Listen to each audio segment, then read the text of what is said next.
खूप चांगला प्रतिसाद मिळतोय। तेच माझी भूमिका मी तुमच्या पुढे या ठिकाणी मांडलेली आहे। लगेच फोन करणार, घरी जाणार, तू कशाला त्यांच्या बरोबर गेला, त्याचा प्रचारात का सामील झाला किंवा उघडपणे काय ह्या गोष्टी करतो, दबावाला लोक घाबरत आहेत। पण तुम्हाला मी सांगतो, ये अंदर की बात है और जनता प्रभाकर के साथ है। हमी भाव आणि कर्जमाफीसाठी जिल्हा परिषद स्तरावर आपण काय प्रयत्न करणार? तू जिल्हा परिषद सदस्य झाल्यानंतर मी राज्य सरकारकडे या संदर्भामध्ये ताकदीनं पाठपुरावा करीन। केंद्राशी सुद्धा भांडणारा मी कार्यकर्ता आहे। आपण सगळ्यांनी मला पाहिले, मी देवेंद्र फडणवीस मुख्यमंत्री असताना 3दा मुख्यमंत्र्यांना त्या ठिकाणी चॅलेंज करण्याचं काम आम्ही केलं। शिरूर, मांडवगण सारख्या ठिकाणी, मांडवगण, फराटा या ठिकाणी मुख्यमंत्र्यांचं भाषण रोखण्याचा प्रयत्न आम्ही त्या ठिकाणी केला होता। शिवनेरी किल्ल्यावर सुद्धा शासकीय शिवजयंतीच्या दिवशी मुख्यमंत्र्यांना शिवनेरीवर पाय ठेवू देणार नाही असा इशारा देणारा देखील प्रभाकर बांगर आहे। आणि आता जिल्हा दूध संघाची जी वार्षिक सभा झाली, त्या वार्षिक सभेमध्ये देखील अजितदादांना थेट सवाल विचारणारा, समोरासमोर भाकड जनावरांचा प्रश्न असेल, जर्सी गोरे आज सोडून दिलेले आपण पाहतोय, किंवा दुधामध्ये होणारी भेसळ, या संदर्भामध्ये थेट प्रश्न विचारणारा कार्यकर्ता मी आहे। मी कधी कोणाला घाबरलो नाही। मुख्यमंत्री असो, उपमुख्यमंत्री असो, मी कुणालाही घाबरणारा कार्यकर्ता नाही। कृषी प्रधान असलेल्या देशामध्ये आज शेतकऱ्यांच्या आत्महत्या होत आहेत, शेतकरी कर्जबाजारी झालाय, स्थिती तोट्याची बनत चाललेली आहे। शेतकऱ्याच्या मुलांची त्या ठिकाणी लग्न सुद्धा होत नाहीत।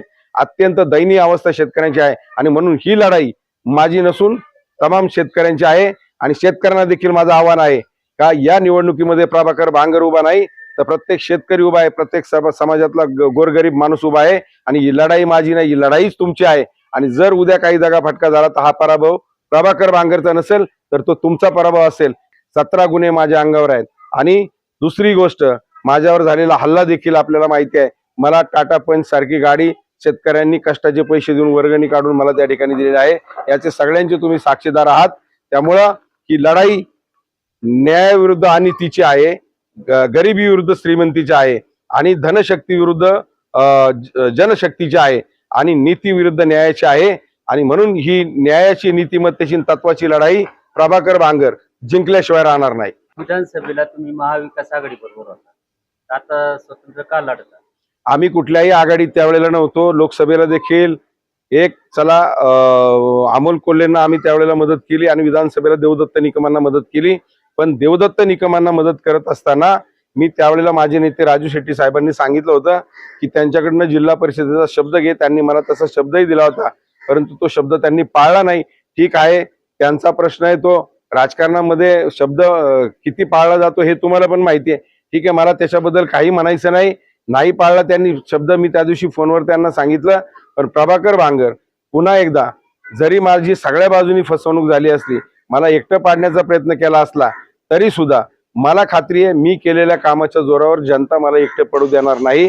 आणि जनतेच्या पाठिंब्यावर, शेतकऱ्यांच्या, गोरगरीब कष्टकऱ्यांच्या, समाजातल्या सगळ्या जाती धर्माच्या लोकांच्या पाठिंब्यावर मी निश्चितपणाने ही निवडणूक जिंकणार आहे।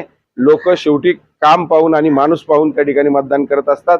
पक्षाचं आपण पाहिले काय झाले, सगळी खिचडी झाली। आज इकडचा तिकडं, उद्या तिकडं, परवा इकडं, कोणाचा कोणाला मेळ नाही। लोकांना सुद्धा कळत नाही कोण कोणत्या पक्षात आहे। त्यामुळे या लोकांनी सत्तेसाठी, पदासाठी आणि केवळ राजकारण हा यांचा धंदा झालेला आहे। आणि या अशा अनैतिक मार्गानं राजकारण करणाऱ्या, नीती नीतिमूल्य ज्यांच्याकडे नाही, अनितीच्या मार्गाने राजकारण करणाऱ्या राजकीय पक्षांपासून आपलं वेगळं असलेलं बरं। आणि म्हणून मी मलाही ऑफर झाली होती, सगळ्या पक्षांकडनं मला उमेदवारी द्यायला तयार होते, परंतु मी सांगितलं माझी बांधिलकी शेतकऱ्याची, गोरगरीब जनतेची आहे। मी कुठल्याही पक्षाच्या चिन्हावर लढणार नाही। आणि म्हणून मी आज स्वतंत्रपणे ही निवडणूक लढवतोय। या निवडणुकीनंतर तुम्ही महाविकास आघाडी बरोबर जाणार का परत? त्यावेळेला माझे नेते राजू शेट्टी साहेब जो निर्णय मला घेतील तो मला बांधील आहे, आणि त्या निर्णयाशी मी बांधील राहून काम करेन।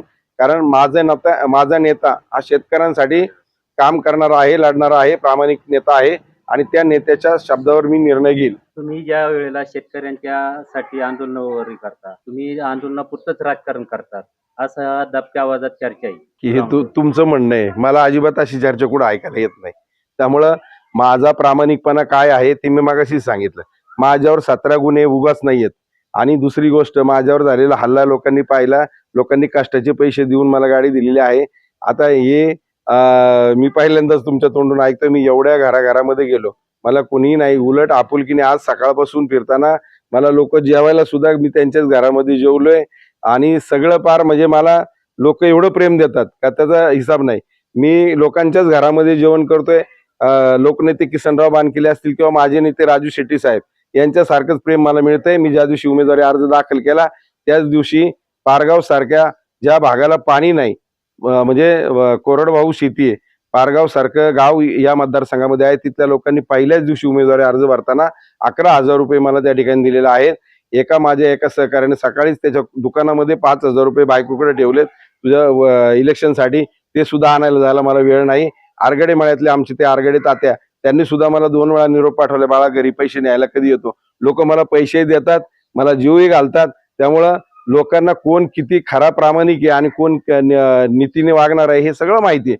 त्याच्यामुळं असं काही नाहीये कोणी आणि थोडंफार कोणी जर बोलत असेल तर विरोधकांचा तो प्रकारच आहे ना. विरोधकांना राजकारण करायचं म्हटल्यावर थोडंफार माझ्या विरोधात बोललंच पाहिजे ना, आणि त्यांनी बोललंच पाहिजे, त्याबद्दल काही हरकत नाही. ते जेवढे माझ्या विरोधात बोलतील त्याचा फायदा मला चांगला होईल, कारण मी सगळ्या परीक्षा देऊन इथपर्यंत आलेलो आहे. माझा सगळा संघर्ष तुम्ही जवळून पाहिलेला आहे.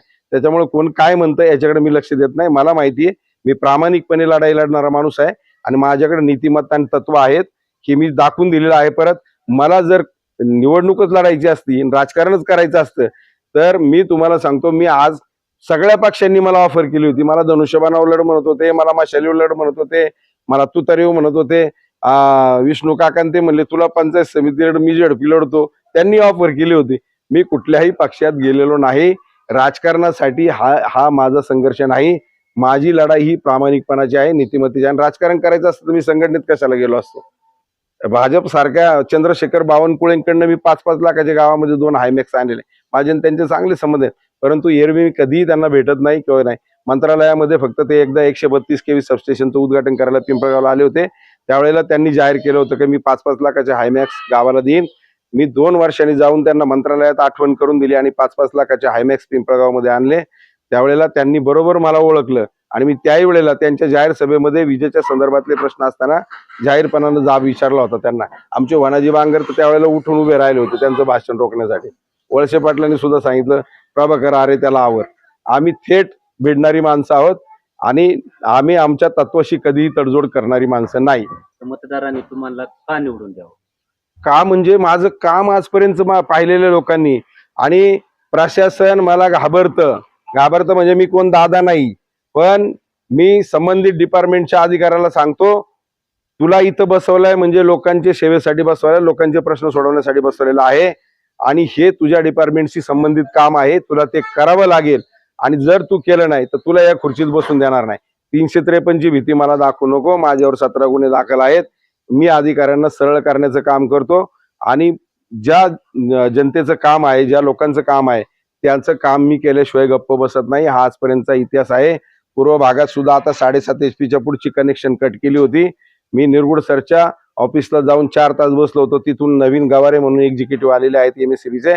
त्यांना सांगितलं, म्हणलं तुमची आवक जावक रजिस्टर उचका साहेब, तुम्ही आता नवीन आलेत.